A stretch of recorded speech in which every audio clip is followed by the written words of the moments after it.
After more than 400 days, New York State lifts its COVID state of emergency. What it means for you and the pandemic perk that's going away with it. After a couple of nice days, heat and humidity make a comeback. I've got your weekend forecast. Exploring the lives of LGBTQ seniors, New York Live has their advice for a younger generation.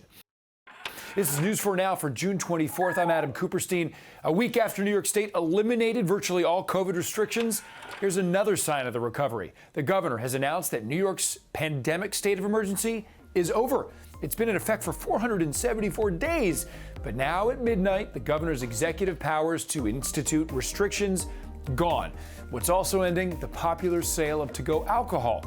The rule allowed restaurants and bars to sell drinks to go, specifically cocktails and wine, but state lawmakers failed to vote on a bill that would have extended the program. Restaurant owners wanted it to continue. They say it gave them a steady stream of revenue during the pandemic. It was the revenue stream that we came to depend on in order to survive out of this pandemic. But even with the state of emergency being lifted, some rules will stay in place. New Yorkers still have to wear masks in hospitals, nursing homes, correctional facilities, homeless shelters, and on public transit. And that's in line with federal guidance. But the CDC could update that at some point in the next month. A Newark woman excited to move into her new home found out it was taken over by an alleged extremist group. And it's a story you'll see only on News 4. Shanetta Little tells us it started last week when a group of men calling themselves sovereign citizens of the Al-Moroccan Empire claimed her house belonged to them. They even changed the locks. Little then called police, and they told the four men to leave. But one of them later came back and refused to leave, so the SWAT team was called to get him out. He has been identified as 39-year-old Hubert John from Los Angeles, and he now faces charges including burglary and criminal trespass. Little says both her lawyer and her title company have assured her that group had no legal claim to the property. A new dramatic twist in the investigation into a deadly fire at a Rockland County adult home. Federal, state, and county officials raided Spring Valley's Village Hall yesterday. We're told they were searching for potentially fraudulent documents related to the fire that destroyed Evergreen Court back in March. 2 people were killed, including firefighter Jared Lloyd. Several internal sources told the I-Team's Sarah Wallace that the home had not been inspected by village fire officials for years. Yesterday, Spring Valley's mayor refused to answer questions.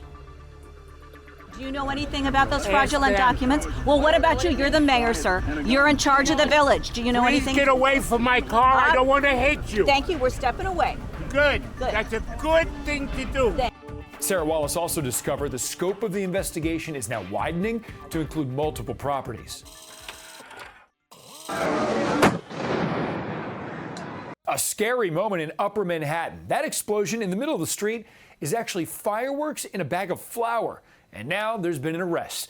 The NYPD says 32-year-old Tomas Taveras set off the blast last Thursday in Inwood. Police say the flour exploding was meant to simulate snow. No one was hurt, but Taveras is now charged with reckless endangerment. The cost of living in a rent-stabilized apartment in the city is going up. The Rent Guidelines Board voted 5-4 in favor of a rent increase. Starting October 1st, one-year leases are going to remain as is for the first 6 months, then followed by a 1.5% increase for the second 6 months. Two-year leases will go up 2.5%. On Long Island, a prank gone horribly wrong ended with a teenage girl having to be rescued from an old bank vault that was being used as a store dressing room. It took air chisels and drills for firefighters to rescue 14-year-old Giovanna Diesso Wednesday. This happened at a clothing store along East Main Street in Port Jefferson that used to be a bank. The vault door was meant to stay open, but the teen's 7-year-old brother thought it would be funny to close it. Rescue crews were able to cut through the wall that was a foot thick, and then they pulled out Giovanna. Her mom says the ordeal lasted about 2 hours. Well, summer's coming back with a vengeance this weekend, and Matt, it's going to get even worse starting Monday, isn't it? Let's talk about humidity, because we've been getting a break from it for the last couple of days, but that break is about to end.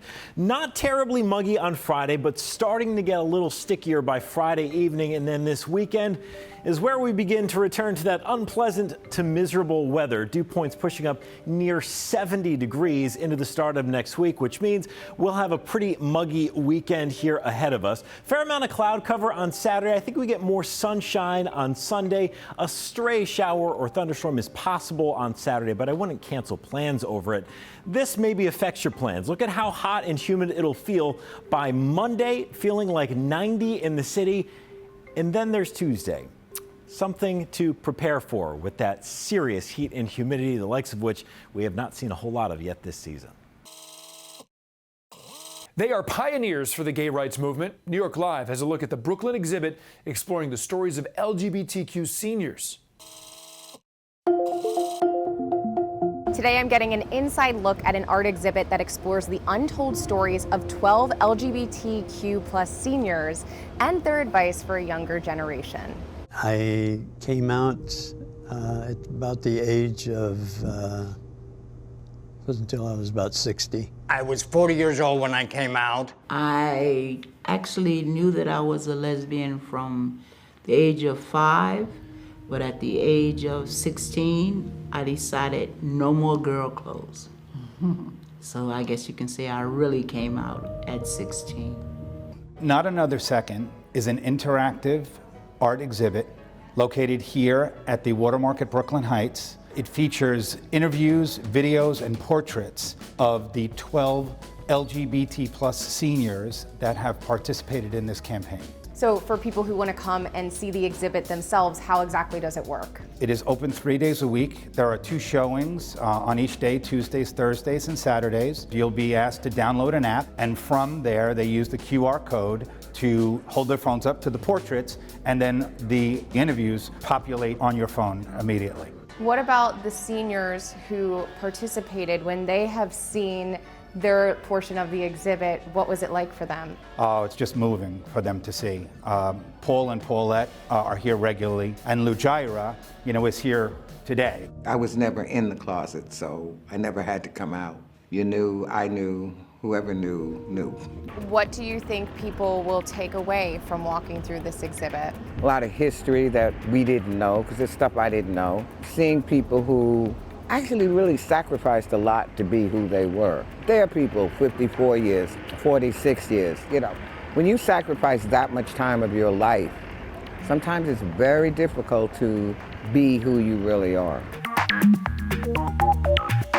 Rocco, thank you so much for showing me around. Now, tickets are free, but people should reserve their time slot online, correct? That's correct. If you go to notanothersecond.com, you can reserve tickets there. Awesome. Great way to celebrate Pride and beyond. Absolutely. He's the man behind the now viral stunt that turned a lot of heads in Times Square. News 4's Adam Harding talked to the thrill seeker whose hoverboard flight even caught the attention of the FAA. Crazy stunts are nothing new to Times Square. But this? Talk about taking things to new heights, literally. You are the guy seen on this, what is it, a hoverboard going through Times Square?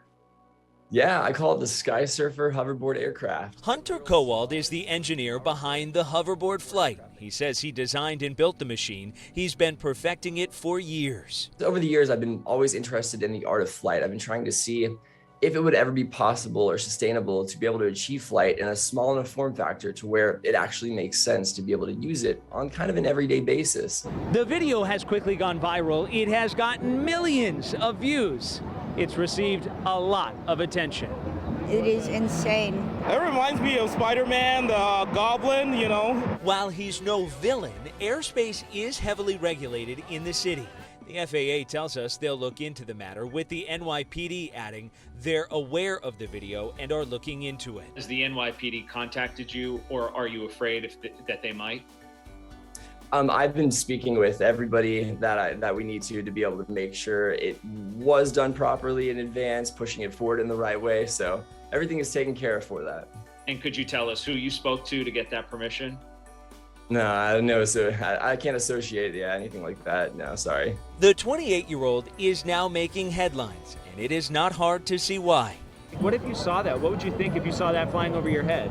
I'd probably call them down here to see if I could get a ride. It's something that nobody's ever really seen before. He hopes his plan to one day sell the machine takes off. He's not grounding that dream anytime soon. I'm excited to be leaving this space and helping with these regulations. In Times Square, I'm Adam Harding, News 4, New York. Thank you so much for joining us. We'll see you right back here tomorrow.